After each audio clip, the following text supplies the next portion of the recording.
ያየናል በእውነቱ። እግዚአብሔር አይረሳችሁ እንጂ ሰው ቢረሳችሁ ችግር የለም። እግዚአብሔር ግን ከወደቅንበት ሰው ካላየን ቦታ ቢደብቁን እግዚአብሔር ግን ያየናል በእውነቱ። እመኑኝ፣ እግዚአብሔር ብቻውን የተወው ሰው የለም። እግዚአብሔር ብቻውን የጣለው ሰው ከቶም ቢሆን በመጽሐፍ አላየንም፣ አባቶቻችንም አልሰማንም።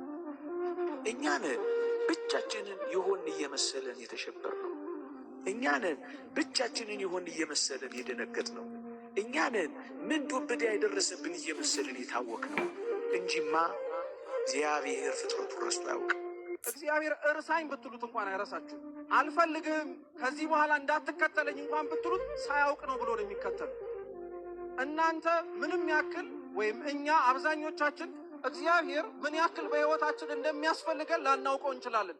እግዚአብሔር ግን ለእኛ ምን ያክል እንደሚያስፈልገን ጠንቅቆ ያውቀዋል። ለዛ እኮ ነው የማይተወን። አይገርማችሁ? እኛ እኮ ምንም ያክል እሱን መከተል በእሱ ቤት ውስጥ መኖር ጥቅም አልባ ሊመስለን ይችላል። እሱ ግን እዚህ ቤት ውስጥ እኛን ማቆየቱ ጥቅም እንዳለው ጠንቅቆ ያውቋል። የሚያኖረን በዚህች ምድር ላይ ለዘላለም ዘልቀን እንድንኖር ሳይሆን በዚህች ምድር መሰላልነት መልካም ስራ ሰርተን በምግባርና በሃይማኖት ታንጸን ዘላለማዊ ሕይወትን ለመውረስ። አንዳንድ ሰው እኮ የዘላለም ሕይወትን ለመውረስ እግዚአብሔርን ከመለመን ይልቅ ያለኝን ነገር ምክንያት አድርጌ እወርሰዋለሁ ማለት ይችላል። ይሄ ባለጸጋ እኮ ገንዘብ አለው። ገንዘቡን ለእኔ ቢጤ በመስጠት የዘላለም ሕይወትን መውረስ ይችላል አይችልም? ይችላል አይችልም? አይዟችሁ ትጠራጠሩ። ይችላል አይችልም?